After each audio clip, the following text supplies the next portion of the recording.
അക്കാനി മണിയനെ ജീവപര്യന്തം തടവ് ശിക്ഷ കോടതി വിധിച്ചു. അക്കാനി മണിയൻ ഒരു കള്ളനാണ്.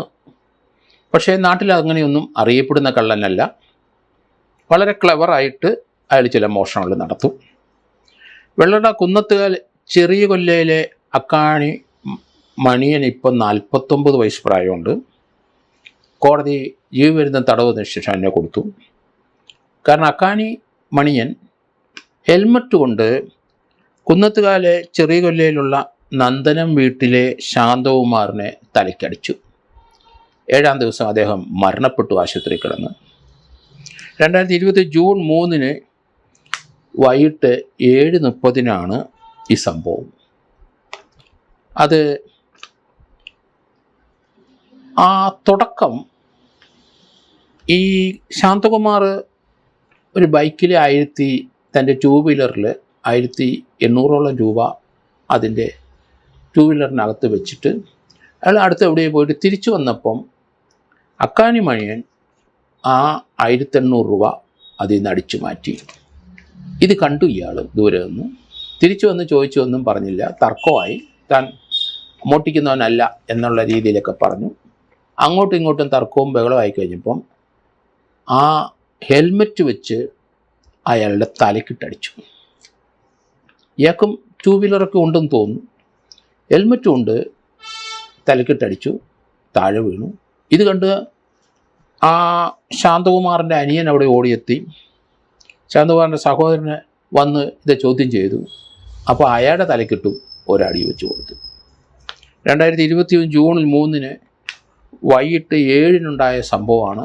6-7 ദിവസം കഴിഞ്ഞപ്പം ഹോസ്പിറ്റലിൽ വെച്ച് അദ്ദേഹം ശാന്തകുമാർ കൊല്ലപ്പെട്ടു. നമുക്ക് തിരുവനന്തപുരത്ത് മാത്രമല്ല പല സ്ഥലങ്ങളിലും മാന്യമായി കള്ളത്തരം കാണിക്കുന്നവന്മാർ ധാരാളമുണ്ട്. പണം കണ്ടാൽ എടുക്കും. ആ രീതിയിലുള്ള ഒരാൾ തന്നെയായിരുന്നു അക്കാനി മണിയൻ. മോഷണ ഹിസ്റ്ററികളൊന്നും അധികം ഇല്ല, കേട്ടിട്ടില്ല. ഇങ്ങനെ സൗകര്യപൂർവ്വം മാന്യനായിട്ട് നടക്കുകയും സൗകര്യപൂർവ്വം ശകലം പൈസ എവിടെയെങ്കിലും ആരെയും കണ്ടാൽ അത് അടിച്ചു മാറ്റുന്ന ധാരാളം മാന്യന്മാർ കേരളത്തിലുണ്ട്. പിടിക്കപ്പെട്ട് കഴിഞ്ഞാൽ താൻ അത് എടുത്തില്ല, തനിക്ക് അറിഞ്ഞുകൂടാ എന്ന് പറഞ്ഞ് അങ്ങനെ ഉണ്ടായ റിഫ്റ്റ് സമയത്താണ് ആ ശാന്തകുമാറിൻ്റെ തലക്കിട്ട് ഹെൽമെറ്റ് വെച്ച് താൻ നിരപരാധിയാണ് എന്ന് സ്ഥാപിക്കാൻ വേണ്ടി അത് വെച്ചൊരടിച്ചു. സാധാരണ അടി കിട്ടി ചിലർ എടുത്തില്ല, അല്ലെ പിന്മാറും. പണം എടുത്തുന്ന എങ്ങും പോയി ആരോടും പരാതിയും പറയില്ല, പേടിച്ചിട്ട്. അല്ലെങ്കിൽ പോലീസ് സ്റ്റേഷനിൽ പരാതി കൊടുക്കില്ല.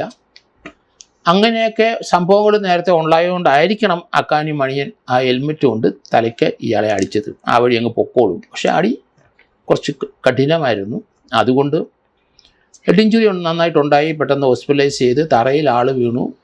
അതുകൊണ്ട് സഹോദരൻ ഓടി വന്ന് സഹോദരന് ജീവനുമായിട്ട് വഴക്കുണ്ടായപ്പോൾ സഹോദരൻ്റെ തലക്കിട്ടും ഹെൽമെറ്റ് വെച്ച് അടിച്ചു. ഏതായാലും അത് മാരകമായിരുന്നില്ല. ചേട്ടൻ എന്തായാലും ഹോസ്പിറ്റലിൽ കിടന്ന് മരണപ്പെട്ടു. അങ്ങനെയാണ് അക്കാനി മണിയനെ സെഷൻസ് കോടതി ഇപ്പം ശിക്ഷിച്ചത്. ജീവപര്യന്തം തടവിന് ശിക്ഷിച്ചു. അതോടൊപ്പം തന്നെ അനിയനെ ശാന്തകുമാറിൻ്റെ അനിയൻ്റെ തലക്കിട്ട് ഹെൽമെറ്റ് വെച്ച് അടിച്ചതിന് ഒരു 2 വർഷത്തെ തടവും 5000 രൂപയും പിഴയിട്ടു. അത് ഒന്നിച്ചനുഭവിച്ചാൽ മതി ഈ ജീവപര്യന്തത്തിൻ്റെ കൂടെ എന്നും കോടതി പറഞ്ഞിട്ടുണ്ട്. പബ്ലിക് പ്രോസിക്യൂട്ടർ ഷാജി ആ കേസ് നന്നായിട്ട് നടത്തി ഒരു ശിക്ഷ വാങ്ങിച്ചു കൊടുത്തു. ഇതുപോലുള്ള മാന്യന്മാരെയൊക്കെ നമ്മൾ ഇതുപോലെ മർഡർ ചെയ്ത് കഴിഞ്ഞാൽ ശിക്ഷിപ്പിച്ചു കഴിക്കുള്ളൂ. കാരണം മാന്യനായിട്ട് നടക്കുകയും ചെയ്യുന്ന പ്രവൃത്തി കള്ളത്തരം ധാരാളം രാഷ്ട്രീയ പാർട്ടിയിലൊക്കെ ഉള്ളവരും അവരുടെ പ്രൊട്ടക്ഷൻ ലഭിക്കുന്നവരൊക്കെ ഈ രീതിയിലുള്ള പണം മുട്ടിക്കുന്നവന്മാരും ഇതുപോലെ കുറ്റകൃത്യം ചെയ്യുന്നവരൊക്കെ ധാരാളം പേരെ നമുക്ക് കാണാൻ സാധിക്കുന്നുണ്ട്. സത്യസന്ധമായിട്ട് ജീവിക്കാൻ ഇവർക്കാർക്കും കഴിയില്ല. പണം ലഭിക്കാൻ വേണ്ടി ആരെ എന്ത് രീതിയിലും ചെയ്യും. സർക്കാർ ഫണ്ടുകളൊക്കെ ധാരാളം മോഷ്ടിക്കുന്ന ജീവനക്കാരെ നമ്മൾ കണ്ടിട്ടില്ലേ. അപ്പോൾ അതുപോലെ നടക്കുന്ന ഒരു മാന്യനായിട്ടാണ് അക്കാനി മണിയനെ അറിയപ്പെടുന്നത്. പക്ഷേ പിടിക്കപ്പെട്ടു. ജീവപര്യന്തം തടവ് ശിക്ഷ അയാൾക്ക് വിധിക്കുകയും ചെയ്തു.